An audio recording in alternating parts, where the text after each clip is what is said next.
Design of tension member. There are few steps to be followed in design of a tension member. First, we need to determine the area of tension member required.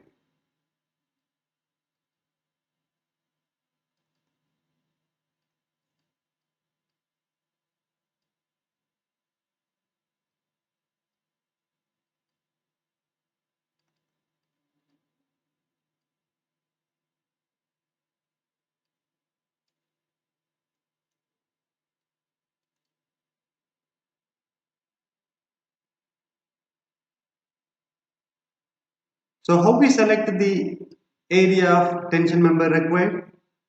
As per IS 800 2007, for preliminary sizing,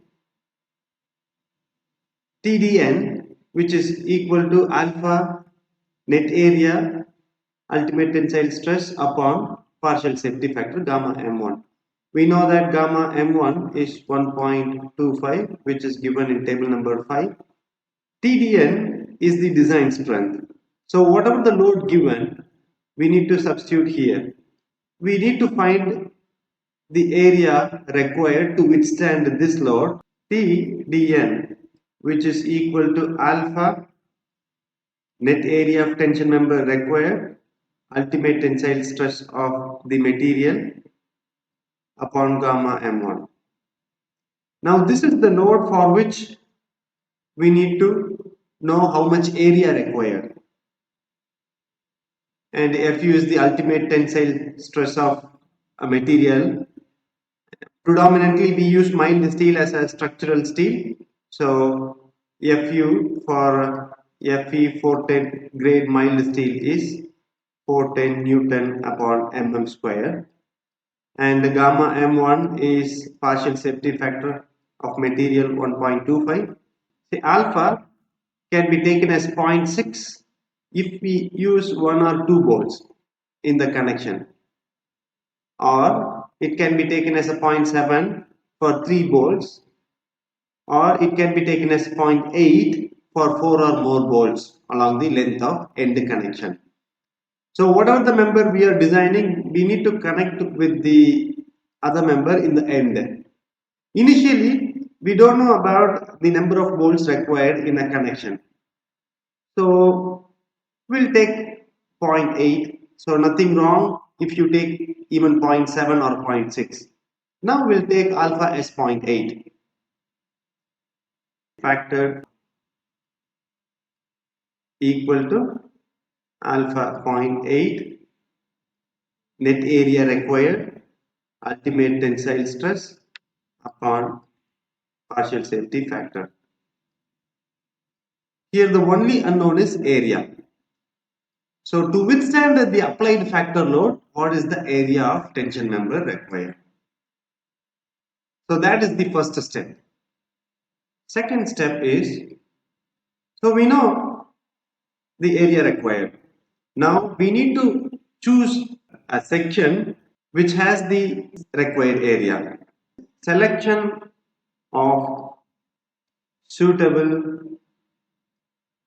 rolled steel section from steel tables. Even we can select from other relevant code also. For example, you have IS 808. This Indian standard 808 has the specification of beams, columns, channel, and angle section. I think we have seen a few numericals on a connection of angle with the gusset plate. So angle section detail, channel, beam column, sections detail is given in Indian standard 808. And in Indian standard 1161, you have steel tubes for structural purpose.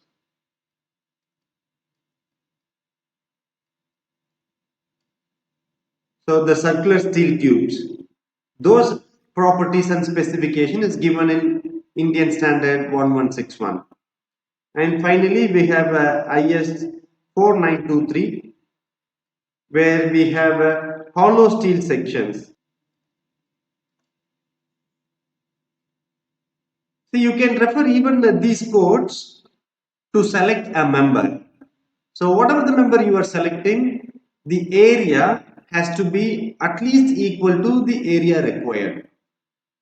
That is the second step. Now third step is design of connections. As I said earlier, the tension member has to be connected at the end.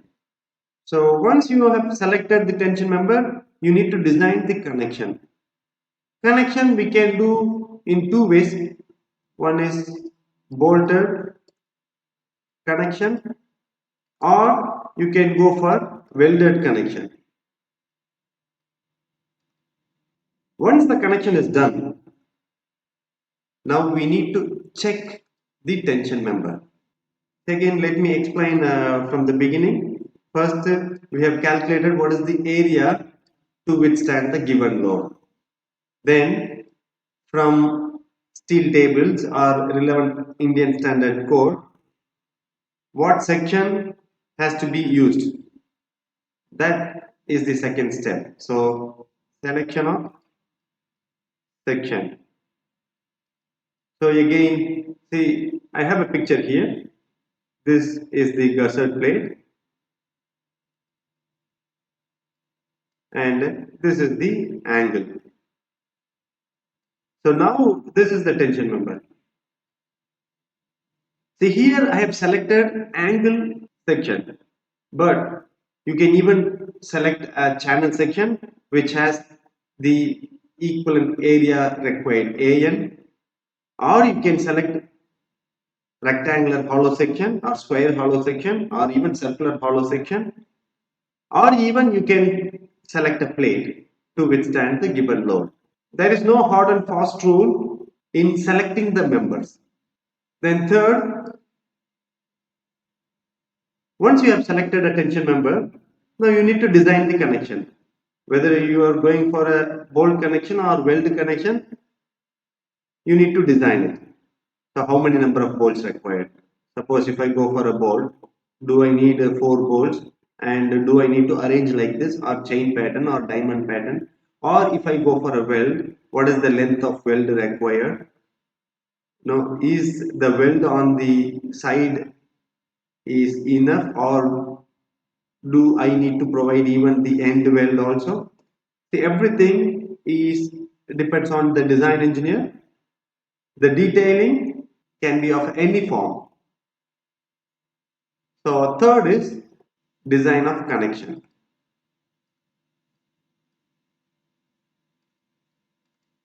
Okay, basically this is the design procedure.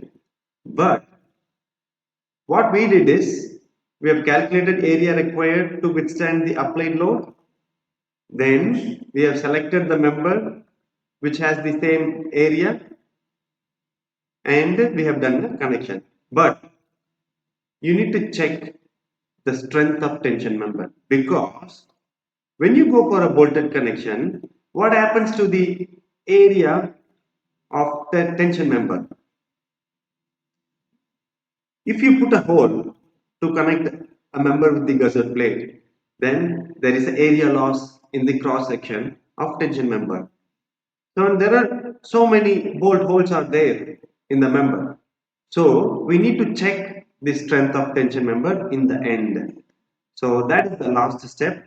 You need to check the strength of tension member. See what needs to be checked? You need to check the strength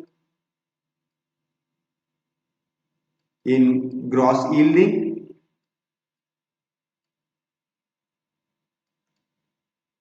and strength in rupture at critical section, and strength in block shear. We know that tension member fails in either of these three patterns. So you need to check the strength in all the three failure patterns. strength in all three is greater than or equal to applied factored load, then your design is safe. Otherwise, you need to revise. This is the general design procedure to design a tension member.